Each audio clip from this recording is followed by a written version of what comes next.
Sure it's working. Hi, Emily. Hey. So we've got pretty much everything set up over here. She needs to go live and start the webinar, and we should do that before the meeting starts so that she can then get eScribe started. I don't know how much of a lead time you want. Okay.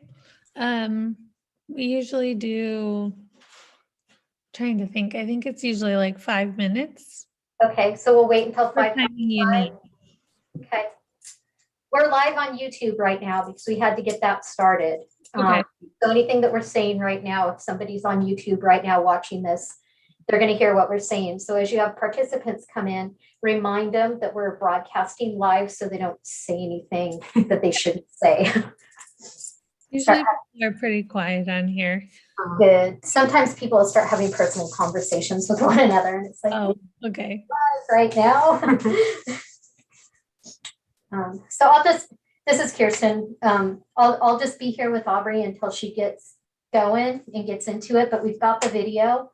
And like I tell everybody when it comes to running eScribe, as long as we have a video, we can recreate anything. Like, you're not going to blow it up. Yeah. Even if you mess something up and the votes are all messed up or roll call is messed up, we can go back and fix it. And that's the beauty of having the video. So don't worry about messing anything up. Okay.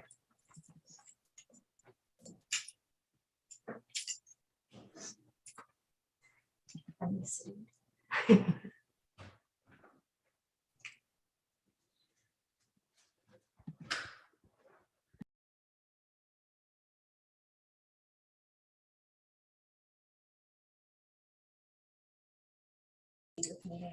Emily, do you want me to do roll call or you?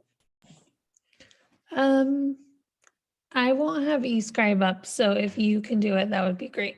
Yeah, I can do it.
Can you hear me? Yeah, I can hear you. Okay, cool. I was just trying to get my headphones to pair since I'm at home and I have a loud family.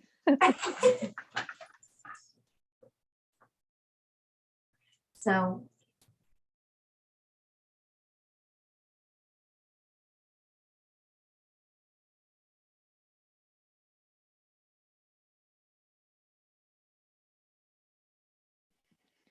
Aubrey, do you want me to be a co-host so that I can let people in if they end up in the participants list or anything like that? Would that be helpful? Oh, I am a co-host. Never mind. Yep. With all the changes we made today, I thought maybe I didn't have co-hosts anymore. No, you're justified in wondering that.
Emily and everyone, just so you know, I've started the webinar now. Thanks.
Hey, Emily, I'm counting 4 members. Is that what you're counting?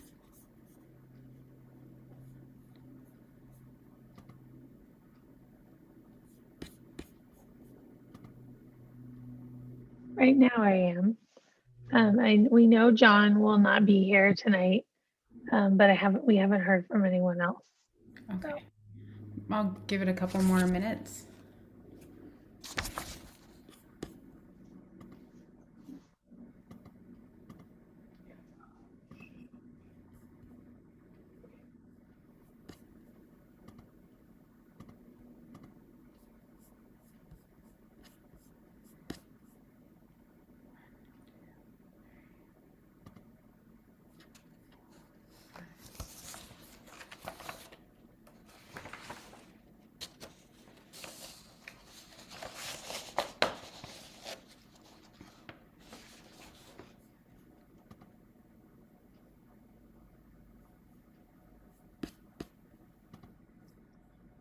Katie, we have 5 members.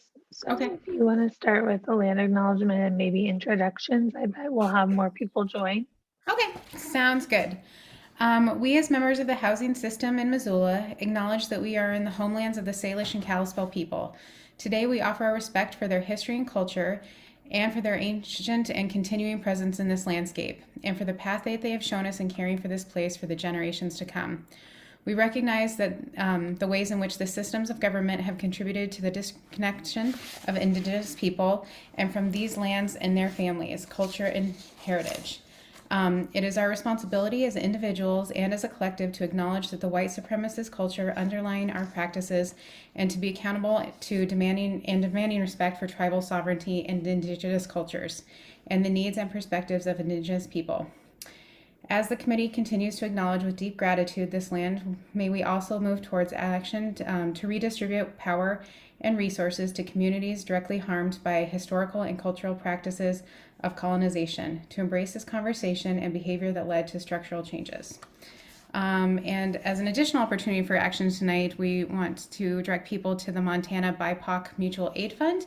They have an Instagram page that people can search for on using Montana BIPOC Mutual Aid Fund, and have a way to support through Venmo. Great. I want to move on and do introductions.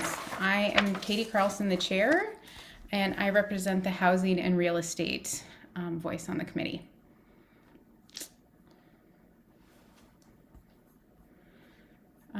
Emily, do you want to go next? Sure. And if people are comfortable turning on their cameras, that will give people watching or on YouTube something interesting to look at too.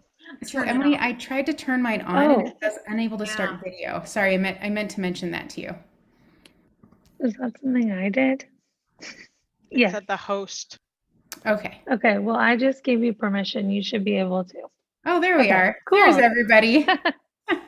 Nice to see you. I'm Emily Harris Shears. I use she, her pronouns, and I like to be called Emily. And I work for the Affordable Housing Trust Fund.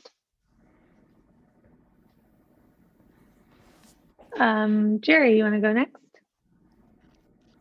Hi, I'm Jerry Stiffarm, and I go by she, her for my pronouns, and I'm the community member on the committee appointed by the mayor, John Ingen.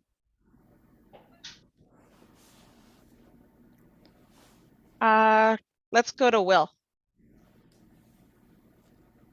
Hi, Will Seaburn, go by Will, he, him pronouns, community member.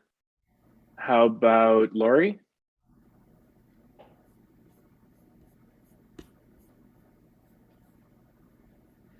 Oh, Lori, I think you're still on mute. Yeah.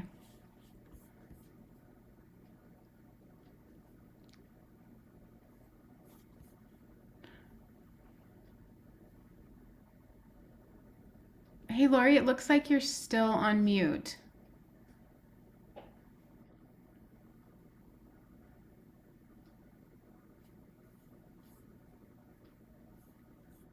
There, did that work? Yes. There's something really weird going on technologically. I'm probably gonna sign off and come back on because I can't see any of you. But I'm Lori Davidson. I'm the Executive Director of the Missoula Housing Authority. And I can't see anyone, so I don't know who else is here. I'm going to log off and come back on. Sure, I can jump in then. I'm Paul Herendeen, and I go by Paul, he, him, and I represent the Finance Committee. Let's see, Christine, how about you go next? Sure. I'm Christine Liddig. My pronouns are she, her, hers. I am a community member appointed by the county commissioners. Heidi, you want to go next? Sure. Sorry, my internet connection's unstable, so I'm keeping my camera off for now. Hopefully it gets better. I'm Heidi West. I'm the City Council representative on the committee. I just go by Heidi. Am I the last person? Let's see, who else is here? Nick? Yeah, I can go. Nick Chaussee, I prefer to go by Nick, he, him, community member with some market rate, real estate, multifamily experience. New to the committee, so hi, everybody. Welcome.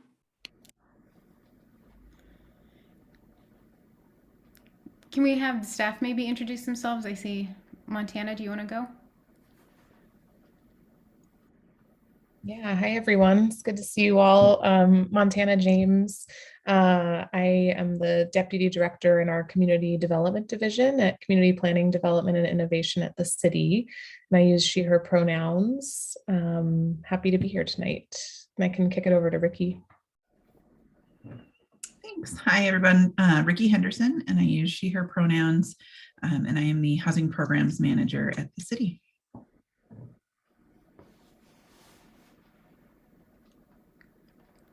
I'll kick it over to Aubrey. Hi everyone, I'm Aubrey Godby. My pronouns are she, her, and I'm the Affordable Housing Trust Fund Coordinator. Paige.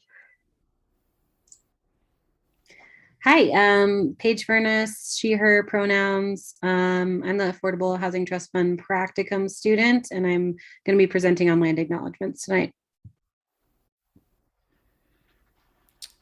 Great, I think that's everybody. Is there anyone we missed?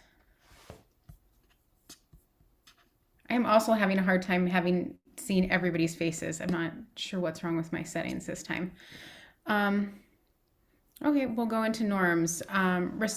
Just to remind people to have respect for different perspectives, step up, step back, stay and be present. We want to hear everybody's perspective. If you're unsure, just ask.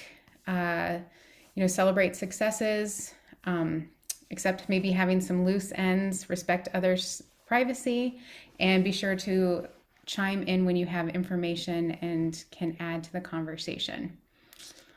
And then also to raise hands on Zoom. There's a button on the bottom to raise hands. And sorry, I'm hoping if I don't see everybody's hands that somebody else will. Okay, any questions or any comments regarding norms? Okay, we'll go into the approval of the meeting minutes for December. Was there any public comment too on the?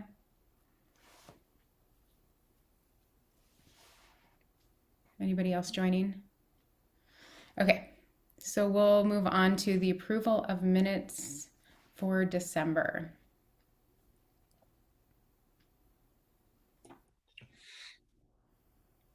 Did everybody get a chance to review the minutes? Yeah, I'm happy to make a motion if there's no discussion. And I second that.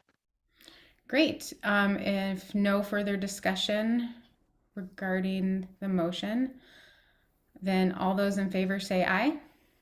Aye. Aye. All those opposed say nay. Great. So public comments or non-agenda items.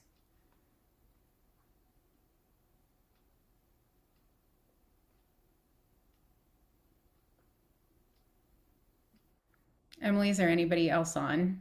There's one other member or one other participant. Okay. And if you'd like to provide public comment, you can raise your hand.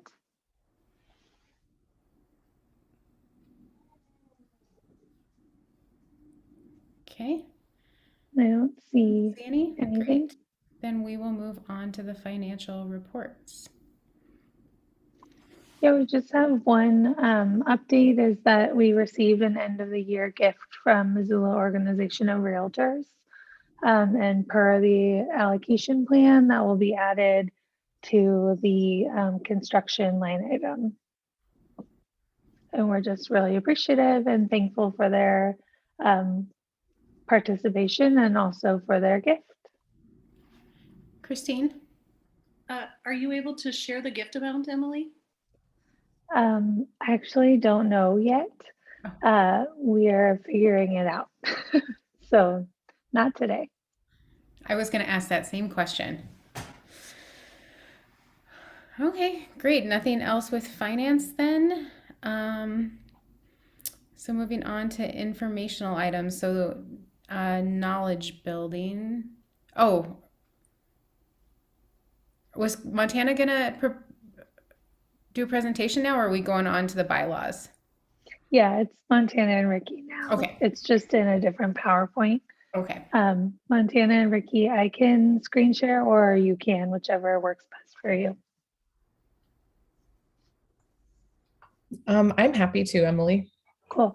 I think I have permission, and I hope I don't regret saying that and mess it up now. All right. I'm dealing with multiple screens at home, which is always fun.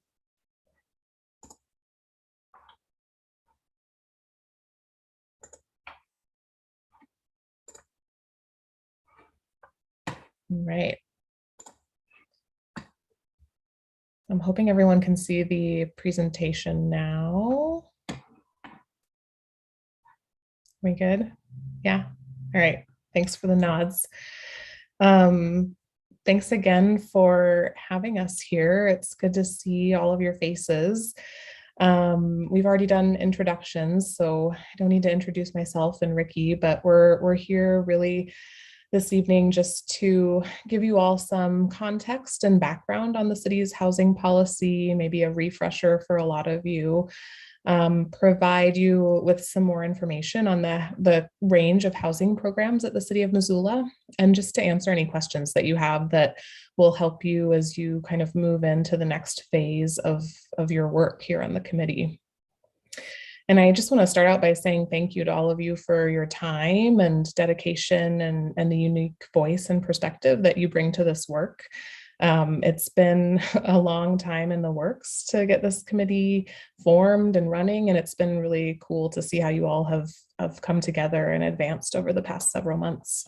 So we're excited to see where we go next.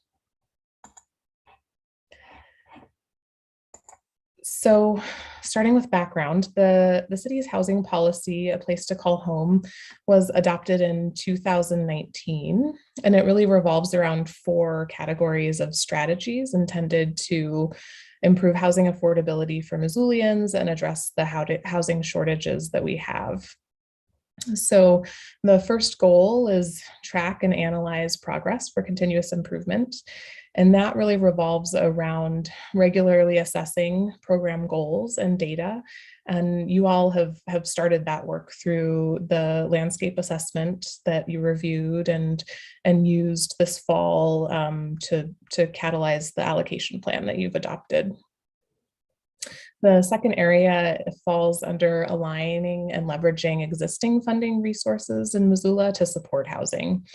And there are sort of 2 key strategies under that in the policy. One is the establishment of the Affordable Housing Trust Fund, which we did.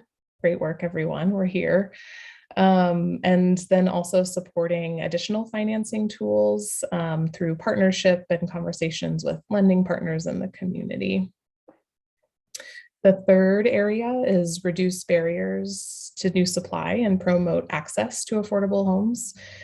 And this is composed of a voluntary incentives program to incentivize affordable housing development that we'll get into a little bit later tonight, supporting housing consumers and setting goals and reaching their goals related to housing, and promoting infill in the community through backyard homes or accessory dwelling units. And the last category is partner to create and preserve affordable homes. And that includes the preservation of existing affordable housing through typically purchase or supporting partners to purchase buildings or affordable housing developments that are sunsetting in their affordability period. Supporting the development of new affordable rental properties and expanding affordable homeownership opportunities.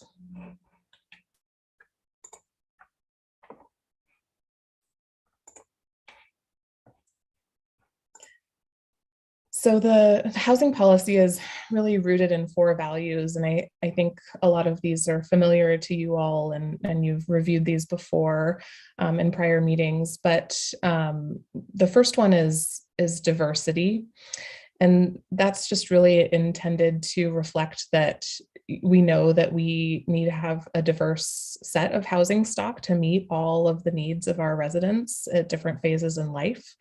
And that's a really key piece of the policy and the strategies in it. The policy also expresses a commitment to innovation to ensure that it remains dynamic and responsive to community needs.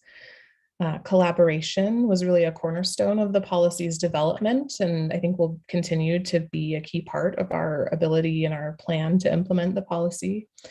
And finally, the policy speaks to the need to keep our goals and our work in this place ambitious, but also achievable, to make sure we're staying focused on the resources and the opportunities at our disposal. And these values were really developed as a result of the conversations that we had with community members and elected officials and partners in housing work through the development of the housing policy.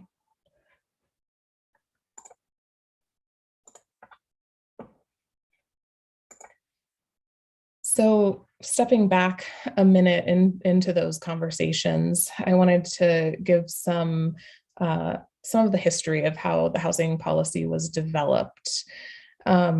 So I grew up here in Missoula, and I know a lot of you have been here for a long time, grew up here, were born here, etc. And, for as long as I can remember, housing affordability has been a conversation in the community, and generally related to the high cost of living that we experience here relative to other places. And I often heard it referred to as the scenery tax growing up.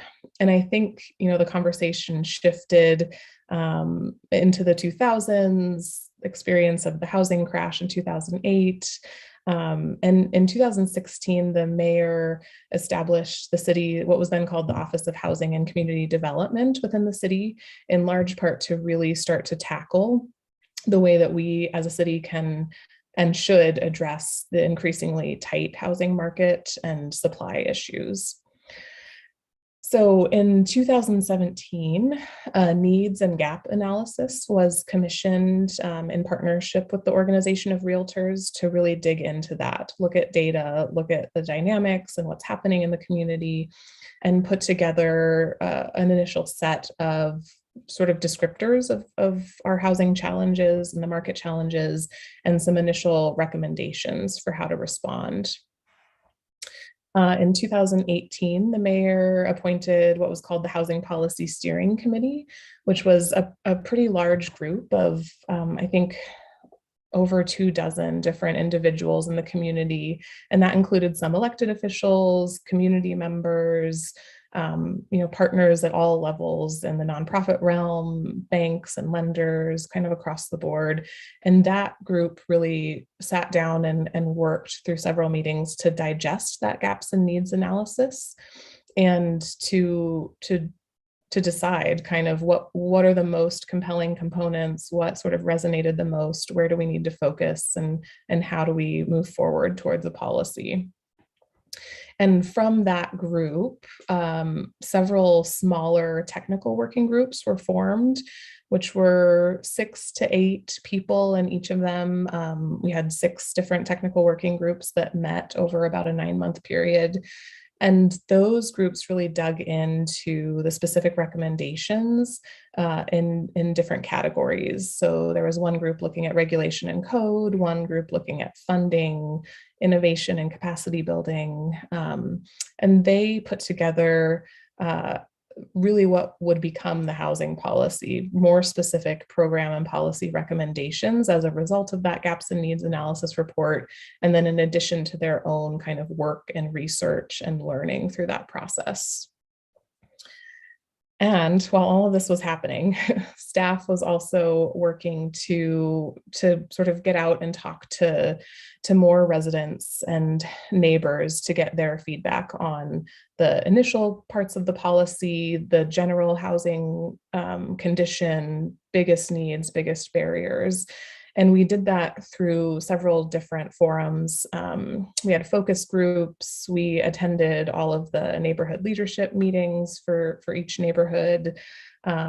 We had a survey online, community meetings, and we also worked with some master's students at the university to actually go out and door knock in several targeted neighborhoods where we knew we weren't hearing from folks, to have one-on-one conversations and get their feedback on the initial pieces of the policy.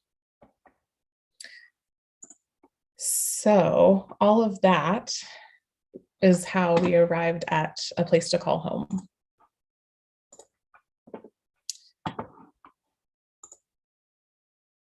So the next kind of piece that I want to dig into is to provide a quick update on where we are in the policy implementation. You know, we went through that sort of community co-creation process with the policy. We got all of the recommendations from those technical work groups, got the community response. It ultimately went through City Council and was adopted by City Council. And then we took on in 2019 this big challenge of actually implementing what was all of those different policy recommendations and programs that the groups came up with. So staff worked pretty quickly after the policy adoption to put together an implementation plan. And that plan really follows those 4 areas or categories that I spoke to earlier. And the plan, I would say, has had to shift over the years as well, as we've made progress in some areas, had opportunities in others that we didn't anticipate. And so I want to run through just kind of some of the initial work that we've done on implementation. And then we'll hand it over to Ricky to talk about what's coming up next. In the area of tracking and analyzing sort of the data and the outcomes for continuous improvement, we have completed the landscape assessment. And so that is the work that Emily and team has done with you all. And that was a key recommendation of the policy, just to look at an annual basis at the progress that we're making through outcomes that we've achieved through funding programs and code and policy. But in addition, to also look at data, census data and other types of data, to see how the housing market is changing. We have also worked on an internal system to track affordability periods of the low-income housing tax credit program at the state level, in addition to other federal funding programs that we know fund dedicated affordable housing. Our city funds do some of that. The state does a lot of that. So we've put together a tracking plan for that. And we have also, with the support of City Council in this fiscal year, contracted to receive some support in pulling together and tracking data relative to short-term rentals or vacation homes to inform our strategy and understanding in that realm.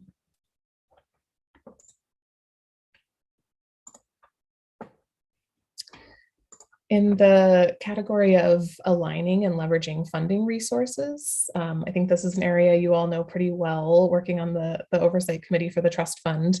But we established a local affordable housing trust fund, which was, I think, a really massive achievement for the community and for our city leadership as well. It was established by ordinance in July of 2020. And you all have been doing the work of administering that fund, creating the allocation plan, testing out funding rounds, and deciding on reserve balance, all of those pieces that are really essential to our ability to keep the fund running, get some outcomes, and really prove the concept of our local affordable housing trust fund. We have also been able to acquire the Bridge Apartments to maintain that building and affordability with the support of the Missoula Redevelopment Agency. And I think that was also a really big achievement and big piece of the last year. And that sort of harkened back to the funding commitments resolution that was passed with the trust fund ordinance, that we would work together as a city to leverage all the funding resources we can as opportunities come up. And then our HUD grants administrators and Emily and Aubrey and all of our housing programs team have been really hard at work digging into what that means to really align our funding resources to create one unified application for all of the housing related funds that we have available, to piece together really complicated timelines and regulations and policies as they relate to our HUD funds and building in the trust fund. So that has been an immense amount of work over the last year, and we're really excited that that funding round is open now, and we're gonna see how it goes and test it out and keep improving.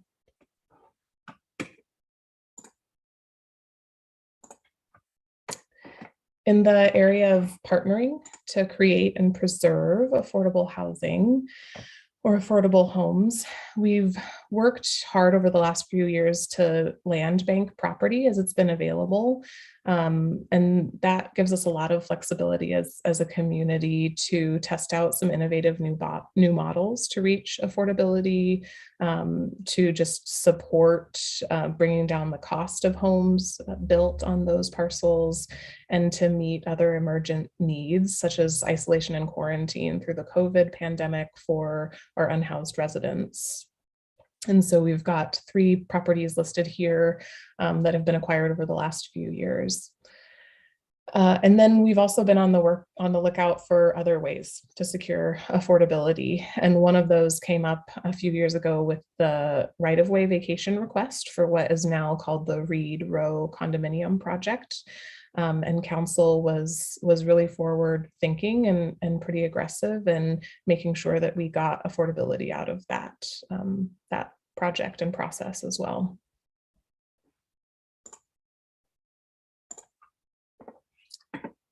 And lastly, in the area of reducing barriers to new supply and promoting access, there are a lot of things that fall into this category.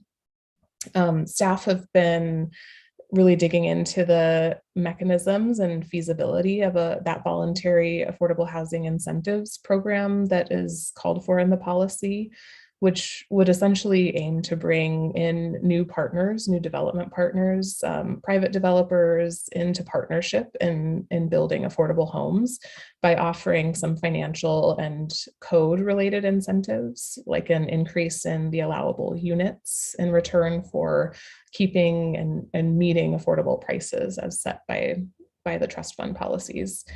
So this work is still evolving, and we're sketching out kind of what phase 2 will look like now and how this might connect to the other code work that we're doing. We also adopted in October of 2020 really expanded accessory dwelling unit codes to make the construction and financing of accessory units easier in order to get more homes on the ground and to use existing infrastructure to do that. We worked with a team of experts to develop to review and examine our development process and requirements for subdivision and townhome exemption developments to better understand how those processes are limiting development and increasing costs. We also have been active and engaged in the Sutep Kane Neighborhoods Master Plan and the West Broadway Master Plan, which are, I think, really helpful ways to sketch out the communities and the city's vision for parcels and areas of town, and to sort of give permission for newer, more innovative types of development in those areas. And with our funding resources, our existing HUD funding resources, we've been able to support the provision of education and counseling for over 1,100 renters and home buyers in the last fiscal year. And last, but definitely not least, City Council and the Mayor's Office has supported our funding request at a department level this fiscal year for a really comprehensive code reform project that will work to completely rewrite our zoning and development code to streamline it and make sure that it reflects our priorities and values as a community, and housing affordability is a big piece of that. This code reform project is massive, and honestly, I think it will exceed what we thought was possible during the housing policy adoption process, and really do a lot to reduce those barriers, those code barriers to new housing supply. So that was, I know that was a lot to cover in a pretty short time. So maybe I'll pause for a minute and see if folks have questions before I hand it over to Ricky to talk a little bit about what's next.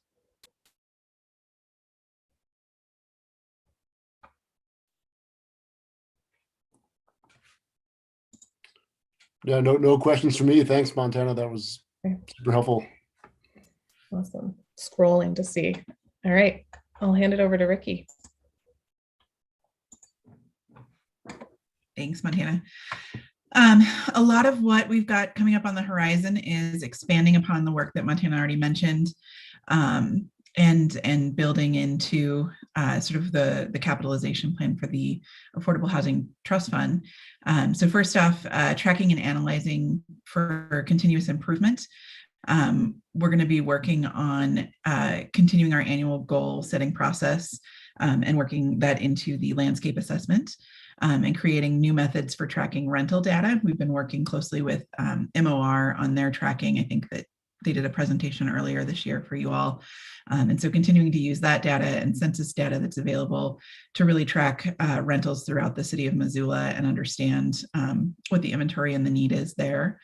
Aligning and leveraging funding, building a capitalization strategy to reach the 5-year revenue goal of $10 million is going to be a lot of what the trust fund staff works on in the coming year, and works with you all to do, pursuing private donations, foundation money, public funds, and really just building on the capacity of the trust fund to engage in these large building programs.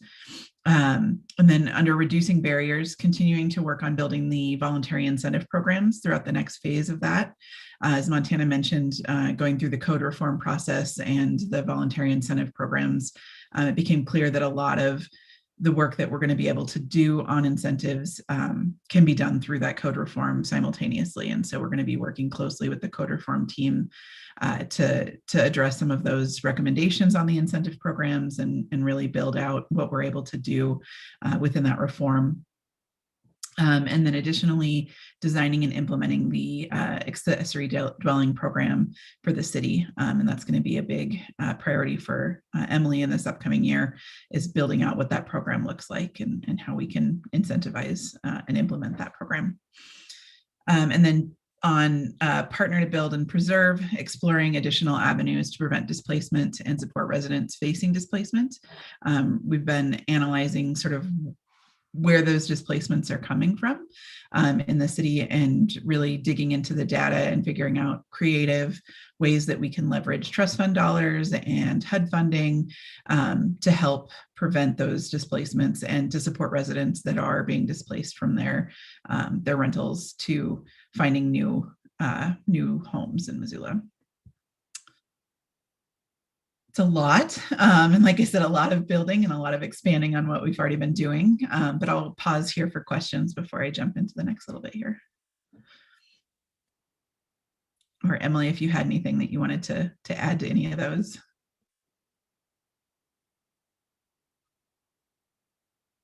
Okay.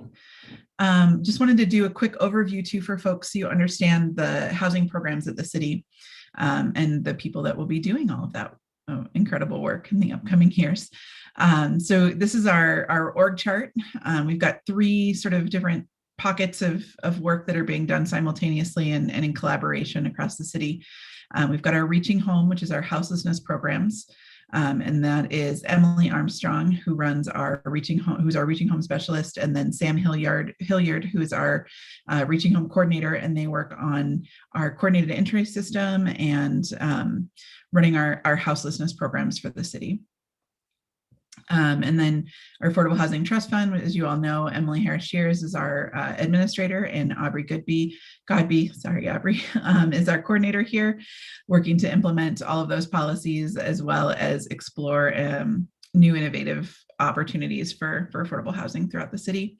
And then our grants programs, under our HUD programs, is Karen Gazvida and Kendra Lysam, who really coordinate our allocations from HUD funding and serve as technical assistants for all of our programs that are funded, and really help move money out the door from the city into those programs and building houses.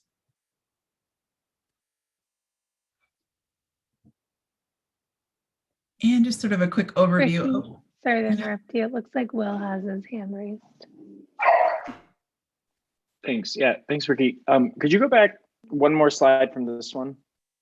I just had a couple questions about the partner to build and preserve and exploring avenues to prevent displacement, supporting residents facing relocation and displacement.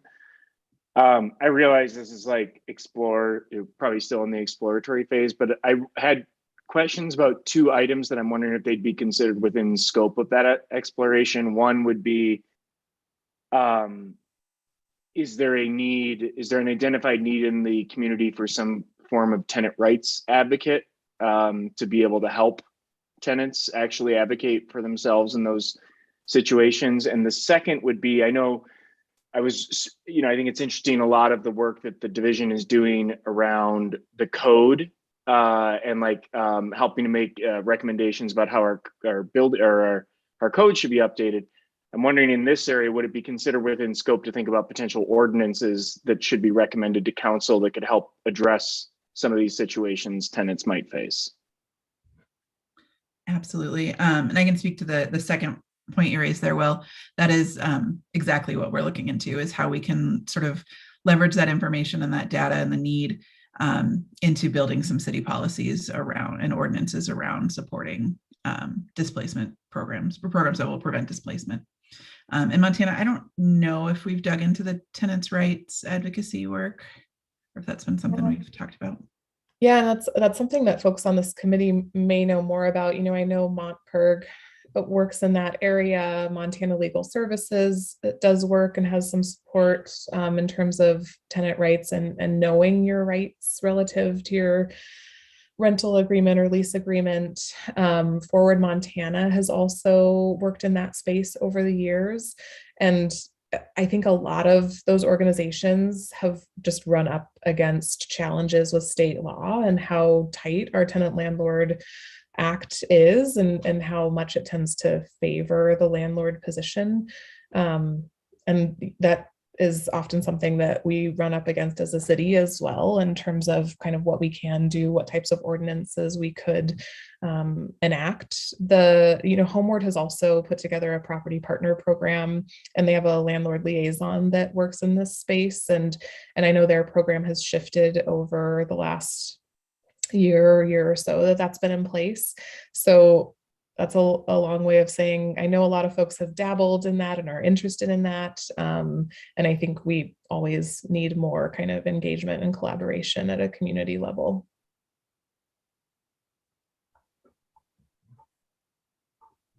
Thanks, those are great questions, Will.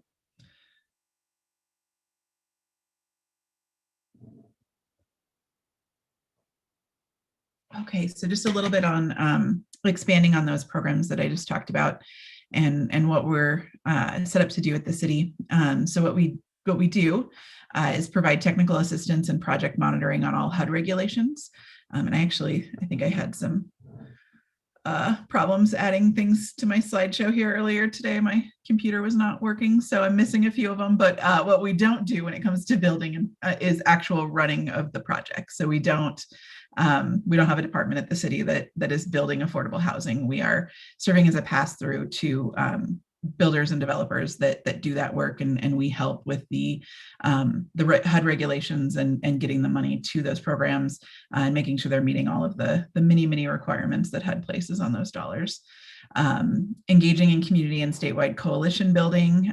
So we serve on a statewide housing coalition that works on ensuring legislation that can help with our ability to ensure affordable housing in the city, and working with other cities to see what they're doing and how we can implement those best practices here in Missoula. We serve as a policy hub. So as we mentioned and talked a little bit about new policy ideas that we get from community or council, we can help push through and do research on and work through implementation strategy.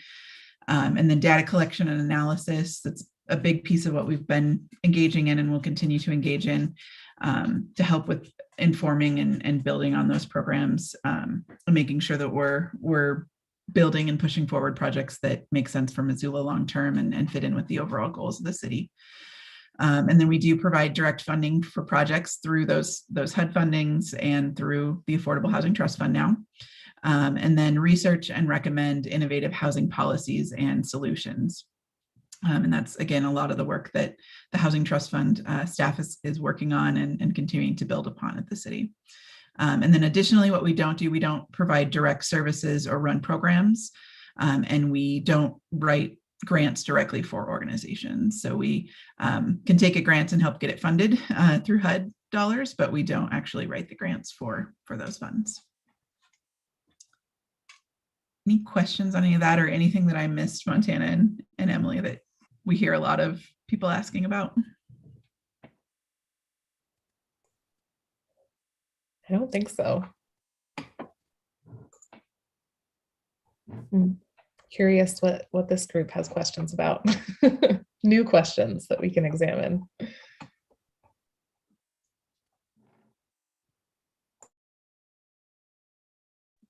Looks like Will's hand is raised.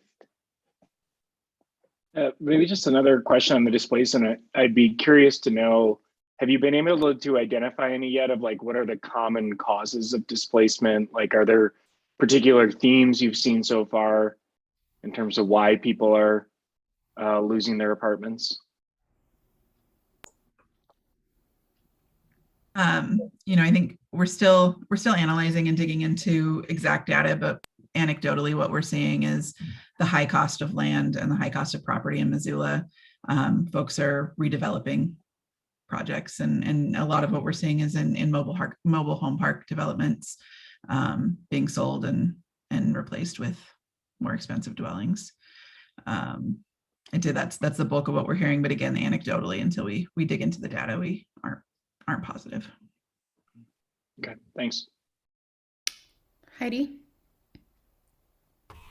So I am always amazed with how much work has gotten done in the last couple of years. It's pretty incredible. But I'm regularly answering emails like, it seems like we've done nothing. And I was just wondering what the best landing pages are. Like if you were to Google affordable housing Missoula, like what is the best like catch-all landing page that people should go to kind of see all of this information? That's a great question, Heidi. This is something, just in terms of kind of reflecting on achievements and what we have done. Yeah, and I feel like there are, like Engage Missoula has a pretty good page around affordable housing, especially around the trust fund. Like I feel like there are several, at least two, that I usually send people to. Yeah, so I was just maybe wondering if you could speak to like where you could find the information the easiest, like if you're not in this meeting right now. Yeah, that's a great point. I think Engage Missoula and the housing policy page on Engage Missoula is a good place to get that sort of backwards look, reflective look. I think Emily and team have done a good job of keeping, especially the news feed function on that page, updated with as things have happened, as policies have come up. And you know, our city webpage, which is separate from Engage Missoula, it's the ci.missoula webpage, is something that we're looking at right now. It's, you know, full disclosure, we recognize that it's not ideal, that it has too much information, but like not the right information in a lot of ways. So that's something that we're, as a department at the CPDI level, we're putting together a group of staff to really dig into that and try to standardize what should all of our kind of sub pages look like, what type of information do we want to relay. You know, some tend to get used as sort of an archive tool, and some are more program based like ours. So all that is to say, if you all have thoughts or feedback, please let me know, because when you're in it too long, it becomes hard to really see what's there and what questions folks have that we're not answering. So totally open to feedback, and I hope to improve that page or those pages in the next several months. Christine?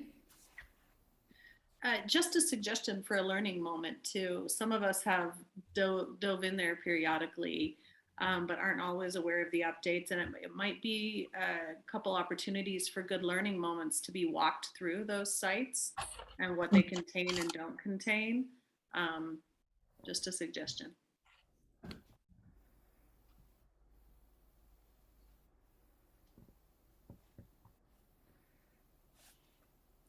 Any other questions for Montana and Ricky? Great. Thank you, Montana and Ricky. It was really helpful.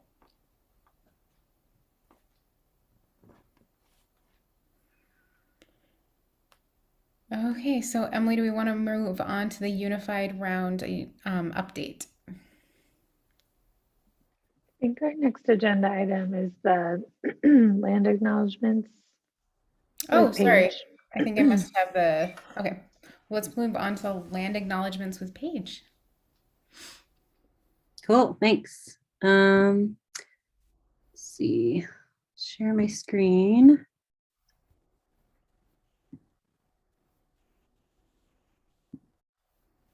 Okay, can everyone see that? Yeah, okay. Cool, so yeah, I'm just gonna do a quick little presentation on land acknowledgements and why we do them and how to create your own. So I introduced myself in the beginning, but I'm Paige Furness. My pronouns are she, her. And I'm a Master's of Social Work student at the University of Montana, and I'm doing my practicum with Emily Harris Shears and the Affordable Housing Trust Fund this year. So I've been kind of keeping up on all the good work you all are doing on this committee. And I know that Emily and Zoe sort of built into the plan for this committee to do land acknowledgements and hoped that people would create their own. So I'm just kind of here to provide some ideas and tools to expand on that a little bit. And yeah, just like full disclosure, I am not an expert on this. I've just kind of been learning as I go. So just sharing what I've learned as a student. Oops. So on the quick agenda today, I'm just gonna give an example of a land acknowledgement. I already did my little introduction, why we do them, some points on why we do them, a little bit of local history, how to create your own land acknowledgement, and some important considerations with that, and then some resources. And I'm hoping that this presentation will be shareable after this so that you can all kind of access it, because I've included a lot of links in here that I'm not gonna click on or share. So they're just kind of for your own use. So here's an example of a land acknowledgement straight from the City of Missoula's website. I'm not going to read it, but it's kind of the short and sweet version. And then as you all heard in the beginning of this meeting, I think that one was the one that Emily Armstrong put together, which I think is a little more aligned with kind of what I'm going to go over, like what I believe land acknowledgements should look like at this point. I think in the beginning of when people really started doing them in certain contexts and communities, they were just sort of a quick honoring of the territories. And I think we've all kind of had a lot of time to reflect on that and reflect on maybe how we can make them more meaningful and more actionable. So some reasons to do land acknowledgements. First and foremost is public recognition of the erasure of Indigenous history, which seems pretty obvious, but I think a lot of people kind of have a hard time looking at that really like in a real way. And it's really the first step to creating actionable change.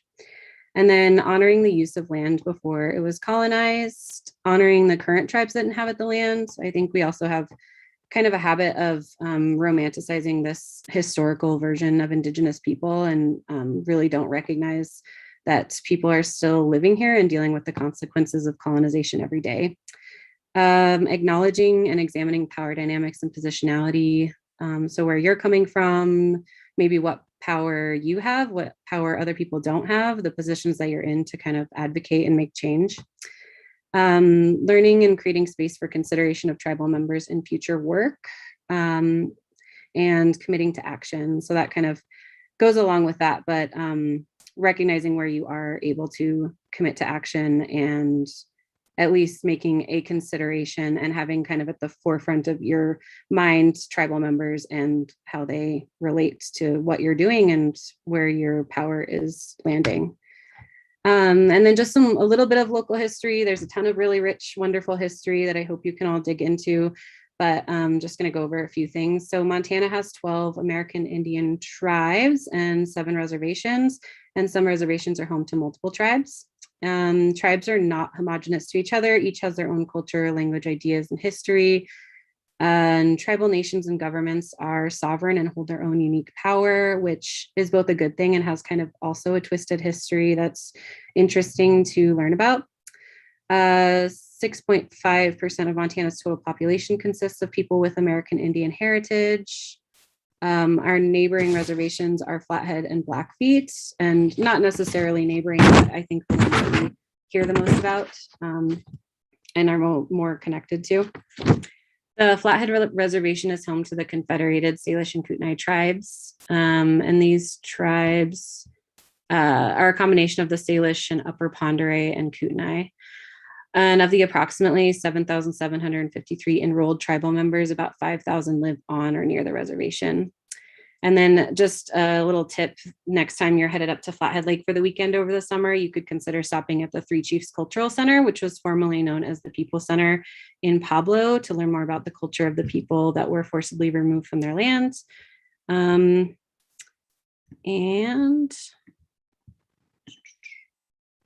this is an interactive map that I think was really like meaningful to me. So I just wanted to share it, but it's the Indian homelands from 1776 to present. So the blue, as you can see, were the Indian homelands, and then they move into the red reservation lands. So yeah, I mean, I think most of us probably know this history, but it's just kind of jarring to see it and also see how much reservation land we really do have in Montana. So here are some tips to create your own land acknowledgement. I think first and foremost, reading about the land you're on and the cultures that surround it is super important. So I just included a few links here. It's the Confederated Salish and Kootenai Tribes website. And then the Intermountain Histories one is actually an article about the Blackfeet's removal from Glacier National Park, which I found really interesting, and it really had me kind of examining my own relationship to public lands. And then the montana.edu one is Indian Education for All, which most educators should be going through all of that to kind of have just a foundation of education, but it's a really good one, has a lot of really great little videos. And yeah, I encourage everyone to definitely visit that one. And then learning how to pronounce the names of local tribes and reservations, I think is super helpful. I think that was what I was intimidated about when I was first kind of digging into this. And you can very easily YouTube pronunciations of that. And then reading about different viewpoints on land acknowledgements, especially Native ones. This is kind of where I started with everything, because I was just so curious about, I guess, how people were viewing the sort of sometimes performative action of land acknowledgements, and if it's even helpful at all, and what we can do to make it more meaningful. And then here's a local one at the bottom from Deshane Barnett, and it's really interesting. It's just from November of last year. It's just a great article. So I encourage everyone to read that. Continuing on, thinking of an action item that you can include in your acknowledgement. So for example, if you work for the city, you can make a commitment to always consider your responsibility to the people that were forcibly removed from Missoula when helping to enact local policy. And your action item could also include a call to your colleagues to donate to tribes, indigenous businesses, or other indigenous efforts such as nonprofits. And I included some groups you can donate to that are kind of on the local level. And as the land acknowledgement for this meeting had today, did have one of those, which was great. And then finding examples to model your acknowledgement off of is really helpful, but definitely I would not copy other people's work. This is a link to like kind of a land acknowledgement template. And I think it's just a lot more meaningful to not parrot other people and to really like make an effort to create your own land acknowledgement. I think it's just like part of the whole thing that makes it, yeah, meaningful and intentional and actionable. And some important considerations for your own. What is your relationship to the land? So obviously as Missoulians, I think we all enjoy the outdoors. So kind of thinking about how that privilege of enjoying that land has hurt people and harmed people. And I guess what your role is in that. And examining your position of power and privilege if you have it, and then how you can use that to kind of move other people up and forward, and being able to start conversations in your position. Have you accessed Indian Education for All for a better understanding of tribal nations? I think that one is just like such a good resource. Encourage it again for everyone. Based on your identity and position, how can you make your acknowledgement actionable? Can you come up with a reason why this is important for you to do in an intentional way? And kind of in that same regard, trying to challenge your biases, discomforts, or feelings of wanting to brush this activity off, which I think a lot of people do, and I certainly have in the past. And I think it's helpful if you kind of personalize it and lean into those feelings of discomfort or feeling like you've got something better to do. I know everyone's very busy doing important things. Taking the time to get curious and thinking about cultural differences and ideas of land in general, and especially the relationships to land. And then challenging yourself to go beyond an acknowledgement, because an acknowledgement is really just a great first step in really creating a community that acknowledges and brings in all sorts of different cultures in a good way. And get creative with it. I think you can put your own personal kind of flair on it. It can be meaningful to you, personal to you, and it doesn't have to be, just a statement. It could be, I don't know, it could be anything. So, and then this is just a little page of some helpful resources. So yeah, that was kind of quick and easy, but does anyone have any questions or comments or anything that I might have left out here?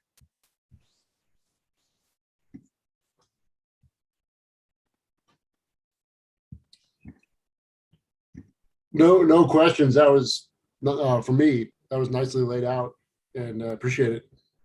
Oh, thank you. Thanks. Would we be able to get a copy of the PowerPoint just so we have those links available? In your agenda. Oh, it is in the agenda. It's hyperlinked in the agenda. Oh, okay. Sorry. So yes, and we can also put it in the folder. Cool. Well, thanks so much for having me, and yeah, good luck on your land acknowledgements and the rest of your meeting.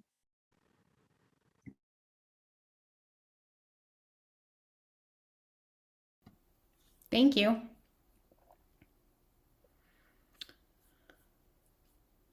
Great. Should we move on to action items? Sure. I can do this part. I just have to pull my screen up. So the two action items are to vote on the revised bylaws and the revised handbook, or I'm sorry, policy manual. Yep. Oh, sorry, go ahead. Go ahead, Katie. Oh, I was just gonna say, did everybody have a chance to look at the revised bylaws?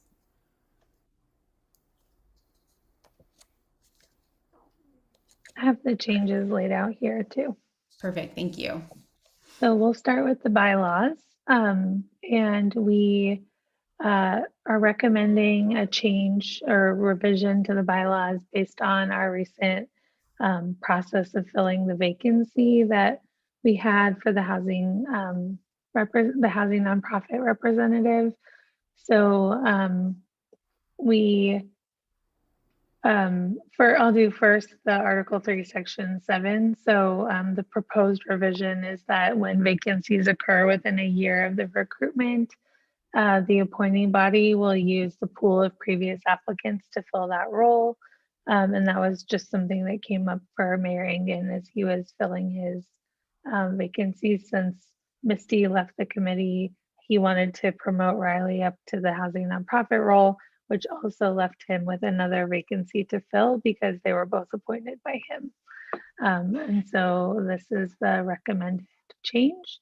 And then the other change is in Article 2, Section 3, under specific powers and duties. And the recommendation is just to add an activity or a duty, I guess, of setting the reserve fund balance annually and overseeing the balance through voting on project proposals, which is a change from the allocation plan.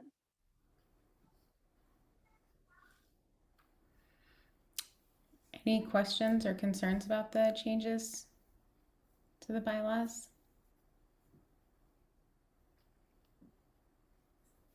Okay, so we'd be looking for, oh, go ahead. Oh, sorry. I was just answering in the negative. We'd be looking for a motion to approve the revised bylaws then.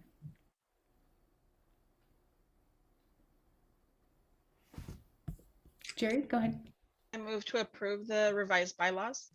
Thank you. Is there a second? I'll second. Great. Any discussion on the bylaws or changes? If no discussion, all those in favor say aye. Aye. Aye. Aye. Aye. All those opposed say nay. Great, motion passes and the bylaws are updated. Then moving on to the policy manual. Do you want me to take this, Katie? Sure. Okay. So the proposed changes to the policy manual also come from the allocation plan process. So the first proposed change is to add the reserve balance policy language to page 7. And it's essentially an expansion on the reserve balance language that was there, and changing it to the reserve balance amount will be set by the Affordable Housing Resident Oversight Committee during the annual allocation plan process.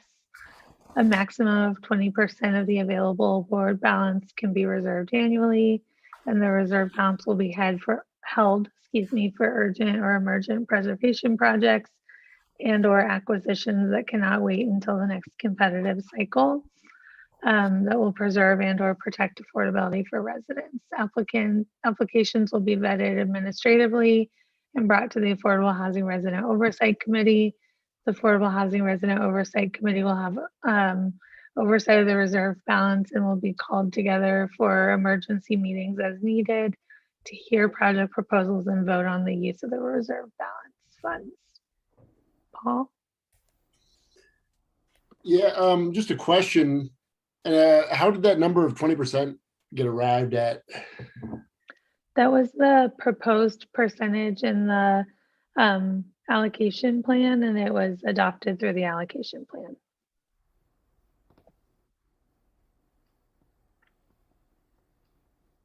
Well, And then just to clarify, I know we covered this in a prior meeting, but I just want to make sure I got it right. That in these situations, is this committee the final body that needs to approve that, or does that then go to council to also approve? for the reserve balance.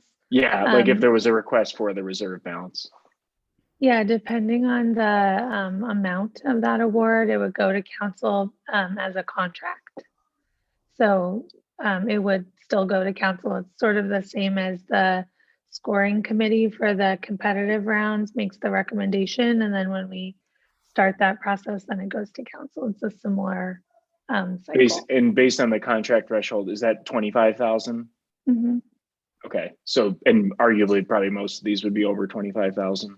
I would assume so, but there may be some relatively small needs. The match and all of those other policies still apply, so it may be something that they just need to close a gap, and that could be a possibility.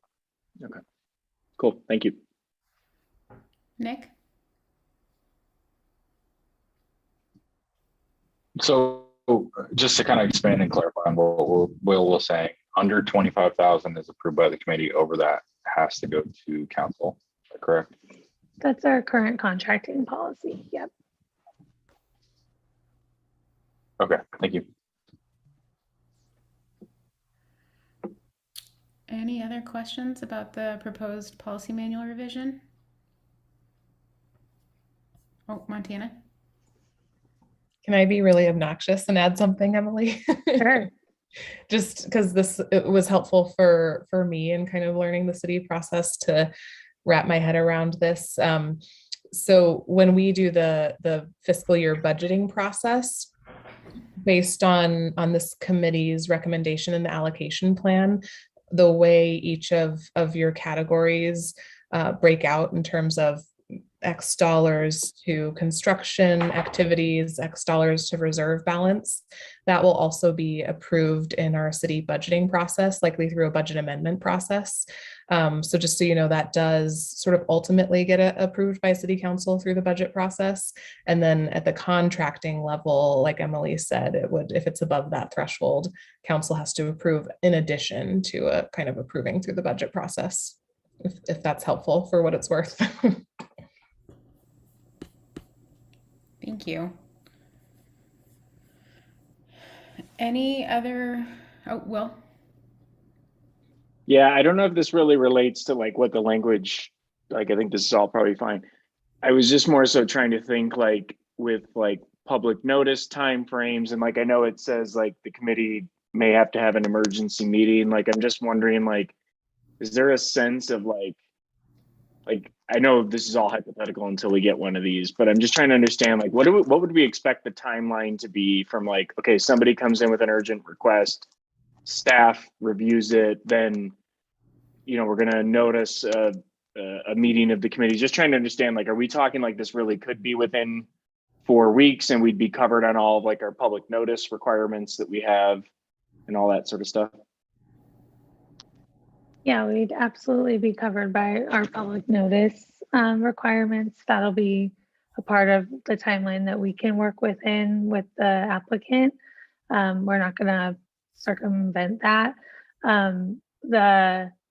We're working on putting together just a quick like administrative application to help us understand like how urgent is this? Could it wait until the next meeting that you all have, or do we need to pull one together before then? And then we would follow our public notice requirements for all of that. But I think if there's a possibility for it to wait until the next meeting, that's what we would prefer to do, as long as it won't adversely impact the project. And then if not, then we'll follow the meeting rules. Does that answer your question, Will? Yeah, it does. I was just trying to think like, I was also just trying to tack on if it's over 25,000. I'm just trying to understand how long it could take to get something done like this. And I think it's just like, we'd have to wait and see when one actually happens. But yeah, your answer is helpful. Hopefully the process and potential commitment can be something that the project can work with. I think the other thing we'll have to work out is, depending on the type of project, we typically do reimbursements. And so that's also something to think about in the urgency of the funding of what are we providing and how. So I think that's something we just have to work on a project by project basis on, and work with the applicant or the requester of these reserve balance funds to figure out what we can do to make it both work for them and follow our processes.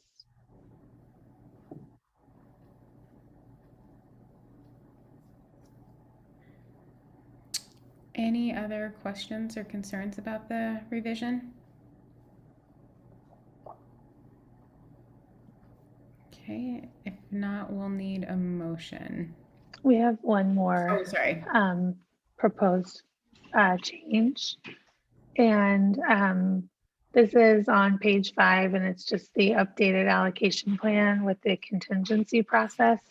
So I added language that says that the allocation plan will outline contingencies for CPDI staff and the scoring committee to follow when circumstances and competitive rounds do not fully allow for the priorities set by the Oversight Committee to be fulfilled to their full recommendation. And contingencies can be updated after each competitive funding cycle as needed, which was a request from Christine.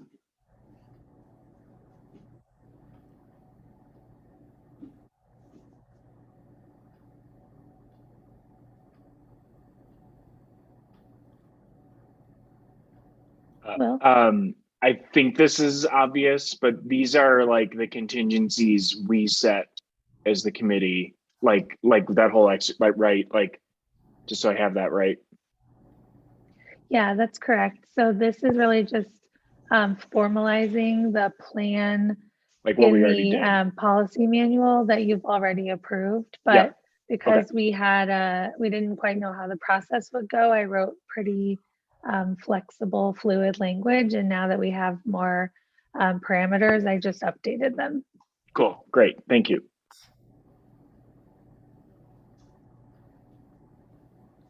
Any other questions or comments on the contingency process?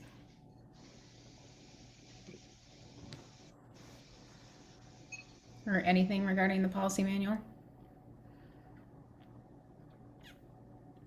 Okay, so then we would be looking Can for. I just add, Katie? Sorry to interrupt you. Oh, go ahead. We have in your bylaws, it states that annually you'll review and make proposed changes to the policy manual. So that will also be an activity that you'll participate in July. But I just wanted to make sure that these were reflective during the award cycles. Thank you. Okay, so then we would be looking for a motion to approve the revised policies and procedures. Christine? I'll make a motion to approve the revised policies and procedures as presented. Thank you. Is there a second? I'll second. Thank you. Any further discussion? Great. If none, all those in favor say aye. Aye. Aye. Aye. Aye. All those opposed say nay. And motion carries.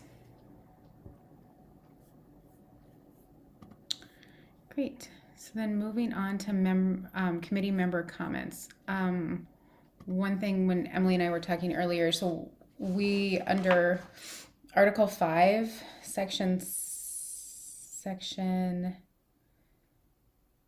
4, we should have been doing the election of officers, should be held in the January meeting.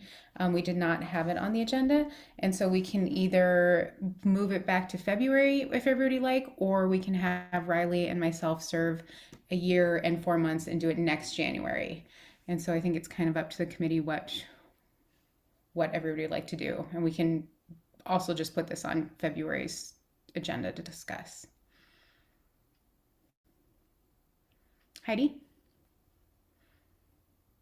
I guess my preference would be to allow the current people to stay in their positions, just because I think 4 months is it's a really short time to get your feet under you and learn the ropes, and really not a lot of time to get stuff done. So I would be perfectly happy with just, I guess, elongating those positions.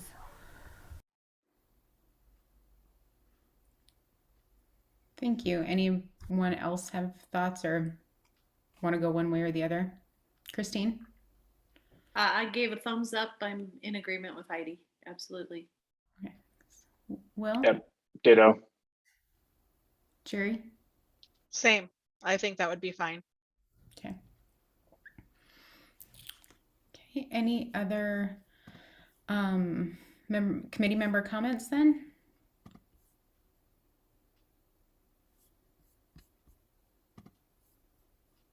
Oh, Christine? Specific to this topic, Katie, or just in general? In general. I wanted to just double check on how we are or are not responding to notification of our meetings monthly, and wondering when we're hunting for a quorum, if it would be appreciated if we would communicate whether we are or are not attending, if that's necessary, and wondering if whatever habit we would like to build in would be of assistance when we're considering emergency meetings down the road, potentially. So I think in my mind, when we know that we could potentially get called for an emergency meeting, if we were in the habit of always responding as to whether or not we could be there, that might facilitate things quicker. But I don't know what the staff has considered at all at this point. I guess, I don't know, Emily, if you thoughts, I mean, if somebody's missing a meeting per the bylaws, you're supposed to be giving notice to Emily and myself. And then if there's a certain number missed, but are you saying, should we be having people respond in the affirmative that they'll be attending meetings? I was just curious. Based on what the emails have been coming and going, we've been seeing both. I'm not coming or I am coming. And each time when we're starting a meeting, we're pausing and double checking as to who's coming or not coming, and just wondering if that's what's in our bylaws, then reaffirming that behavior so that when emergency meetings happen, we're responding quickly and are ready to move forward. Okay. Emily, do you have any thoughts about how it's working on your end? I'll ask Aubrey the same question because I'm stepping out of some things, including the communication with you all. So you've probably noticed that Aubrey's doing more of your direct communication. So I'm actually just going to defer to Aubrey on that one. Thank you, Emily. Yeah, I was just gonna say, I prefer you let me know if you're not gonna make it to a meeting, of course. It helps in terms of a quorum and such. You don't have to respond to my monthly meeting saying that you are coming. If you don't respond, I usually just assume that you'll be there. And in terms of an emergency meeting, I'll be sure to note that if we have one, that it is like an emergency and what the urgency is of it. Same with those. If you want to respond, you can let me know, but definitely let me know if you won't make it. So does that answer your question? Absolutely. Thank you, Aubrey. Yeah. Great. Any other committee member comments? If not, we can move on to the staff comments and Emily's the update on the unified round. Thanks. So it might feel like Groundhog Day that we were just talking about a funding round, and now we have one again. But excitedly, we opened the unified funding round that Montana was talking about in the A Place to Call Home update around standardizing and unifying our funding approach for the HUD programs and Affordable Housing Trust Fund through a simplified unified application. We opened that on December 20th. And I'll go through some of the key dates in a little bit, but just wanted to let people know that we are actively in a competitive award cycle again, and funding is available. So we have $1,046,200 available for the Affordable Housing Trust Fund. CDBG has $1 million. That's partly because they have unspent funds from the last program year that they're putting into this year. And then Home is anticipating $380,000. They don't hear their confirmed award amount until we're in the round, but those are the anticipated amounts that we'll have to award. And we are using one standard application form, and if applicants are applying for more than one funding source for their program, they only need to fill out one application. We've indicated where there are funding specific requirements, and we hope that it will streamline and make the application process more enjoyable, and maybe cut down on some of that Groundhog Day feeling of being able to use one application and not like multiple. And then applicants should use the funding specific policies that are outlined in the application guidelines. So following the trust fund policies for those applications, and then the CDBG and home manual for those projects. We will default to the most strict or stringent policy if you're using multiple funding sources, unless we're able to like bifurcate the activities, and then we'll work on that through the contracting process. We also have assembled an 8-member scoring committee that is comprised of council members and staff. And we will use a similar process that we used during the innovation round in that regard. And then the allocation plan guidance is followed for the Affordable Housing Trust Fund awards. And we're switching up the way that we're doing bonus points for this cycle. So we are still awarding bonus points, but they will only be awarded by staff as one score. So the HUD staff, the HUD program staff, and Aubrey and I will review all of the applications, and then we will settle on a bonus point score. We're also doing an all or nothing this time. So we're not doing half points within the bonuses. You either get all 25 points or you don't. And then the funding request type is if the applicant is requesting a loan for the Affordable Housing Trust Fund only, then they are eligible for an additional 15 points. I think that's right, on their application. I'm sorry, I have a couple of funding rounds open right now, so some of the points are jumbled in my mind, but we think that this will hopefully encourage applicants to try to get bonus points, but also streamlines the way that we'll be awarding them, so there's a little bit more transparency in that.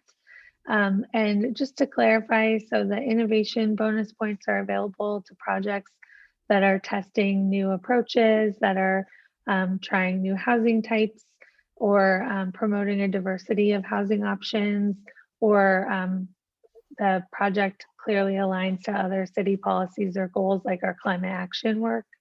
The preventing displacement bonus points are for projects that actively prevent displacement. So not things that just have a displacement plan. That's a requirement of all applicants if displacement is a component of that proposed project, but projects that are like focused on acquiring housing and creating affordability in it, or supporting residents in trailer courts, things like that, that actively promote the maintenance of housing are eligible for the preventing displacement bonus points. And then of course the loan bonus points are the most straightforward.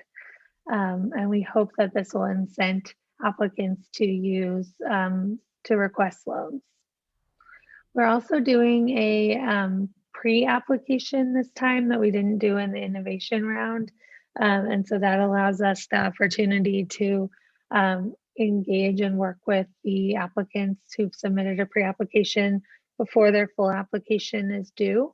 And that is a time where we can make suggestions like this could be a really good loan request, or we think that this funding source may be more appropriate, or etc. So that's something that we'll be doing with applicants to help strengthen their proposals. So a couple of key dates: we had a application workshop this Monday And it was very well attended, and the recording of that is available now on Engage Missoula, both on the HUD programs page and the Place to Call Home page. The pre-applications are due on January 24th, and then we'll be offering technical assistance to applicants from January 31st through the 16th. We'll also provide like written guidance and comments on pre-applications on the 2nd of February. And then applications, the full applications are due on the 22nd by 4 p.m. And then we'll be in the review and recommendation process from March through May. And then we anticipate contracts starting on July 1st. I think, yep, that's all I have about the unified round, but if there are any questions, I'm happy to hear them and answer.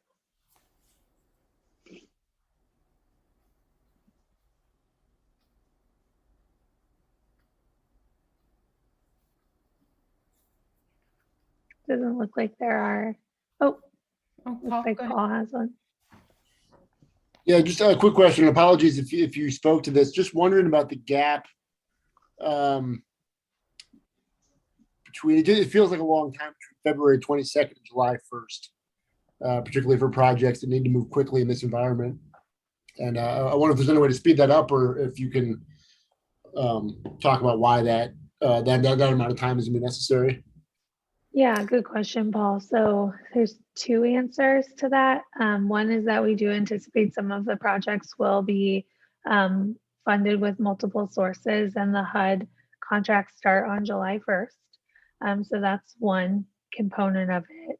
Another component of it is that we'll be doing the review and the recommendation process through council until probably about May.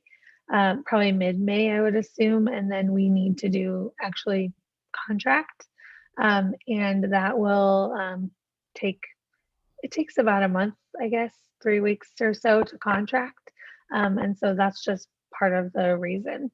We also would really like as many of our contracts to start on the same date as possible, so that we can handle and manage the reporting and monitoring process. So it's also just an administrative piece. But I think that if we know about a project that needs to have access to funding or start earlier, that is a conversation to have. I think if it's like a one-off, or to think about whether something like a reserve balance might be a better approach. But most of our applicants, and some of the applicants can speak to this, that this is a pretty standard timeline for our contracting. Katie? So I understand the contracts start July 1st, but most applicants will be notified in May, right? And yeah. Yes, and because it's reimbursement, they will spend the funds and then get money back. So right. I feel like it seems like a long time, but I mean, they actually find out sooner than July 1st. Yeah, that's a great point. They do need to have their contracts in place in order to start spending. But for the reimbursement, they will be able to reimburse as of July 1st, if that makes sense. Mm-hmm. But they'll know whether we're recommending them or not when we start the council process. So it'll likely be earlier than May that they'll know that they're being recommended for funding. Okay, thank you. Any other questions? Well, if there are, just to go on a little more about that, that works if the organizations have the liquidity, right? And if the allocation of this funding is not critical to the project, if they can go ahead and move forward with their project pending the announcement of the award, right? If I understand that correctly. And to be honest, that may turn out to not be a problem. But I do wonder if that is going to help to really make projects happen, or if this will be an additional funding source for projects that were already going to go on. More of a comment than a question, really. I'll just leave it at that. Heidi? Sorry, I just had a question since the workshop already happened. If you could tell us if it was well attended. Yeah, it was well attended. There were, I think about 25 participants. Does that sound right, Ricky? And that was probably 12 organizations or so. So it was well attended. There were some good questions, and yeah, it was nice to connect with people about both home and CDBG, as well as the Affordable Housing Trust Fund resources.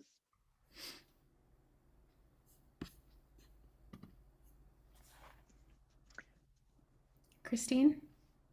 Well, maybe just a follow up to what Paul's communicating. And of course, none of us have seen the meeting yet from the workshop, but were they presented with this timeline? And did anyone ask a similar question to what Paul's point is about timing and cash flow?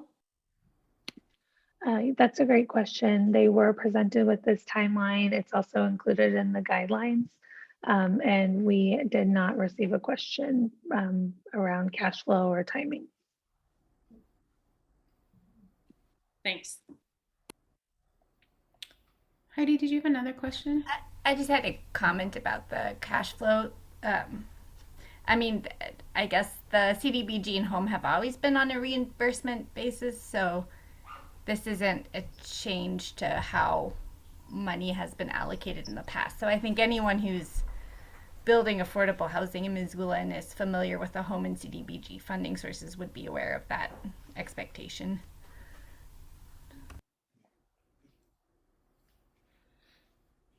It might impact acquisitions or things like that, but I think it's something that we have to learn about as we go, and try to find solutions to if that is something that we need to address. Well, Yeah, I'm definitely sympathetic to Paul's comment, but I think having been in your shoes more or less, Emily, like the other thing is you don't want to rush the review process. Like we want to do our due diligence. We want to make sure that these are viable projects. We want to make sure we understand the impact they're going to have. And that just does take time to get through. And, you know, I think, yeah, let's pay attention if we think we're like missing out on opportunities because of that. And if there are areas for improvement, but to me, that was just kind of the one point I want to make is this isn't really the sort of thing you want to rush. And you do want to make sure you've done due diligence before kind of advancing funding recommendations.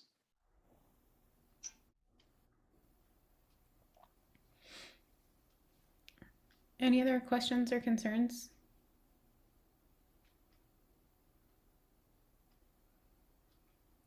Okay. Can I add one more thing, Katie? Oh, yeah.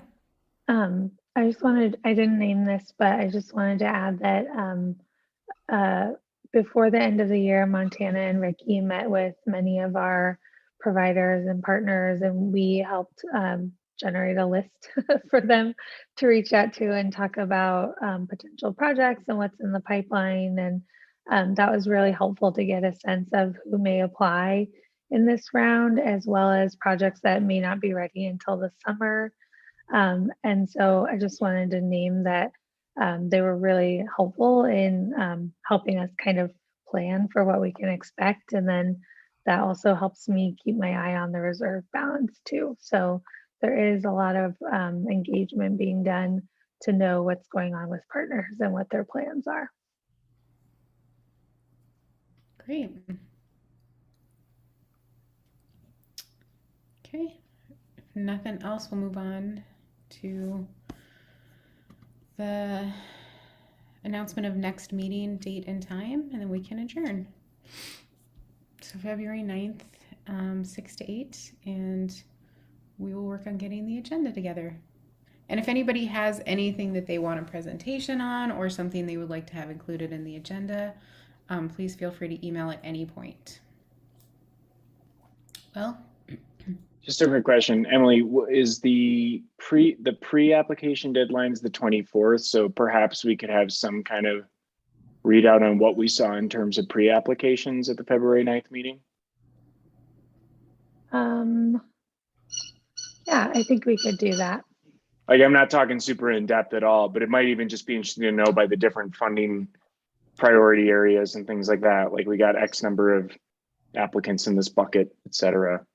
Could just be a helpful, like, I'm thinking like a 5-minute update, nothing super in depth. Yeah, I think we can do that. I also want to share that we're talking to Good Works Ventures and Rivara about coming and sharing about the Scott Street project for February, and we're just finalizing that as well. And then Aubrey has been working on a proposed calendar of education items and community projects and things like that that she'll present at that meeting so that you can review and give feedback to for a future meeting. Great, thank you. Okay. So if nothing else, I guess we look for a motion to just adjourn. I move we adjourn.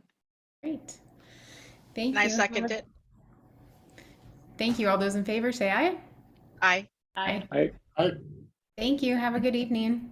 Thanks, Katie. Thanks, Thank you. Emily. Nice work, everyone.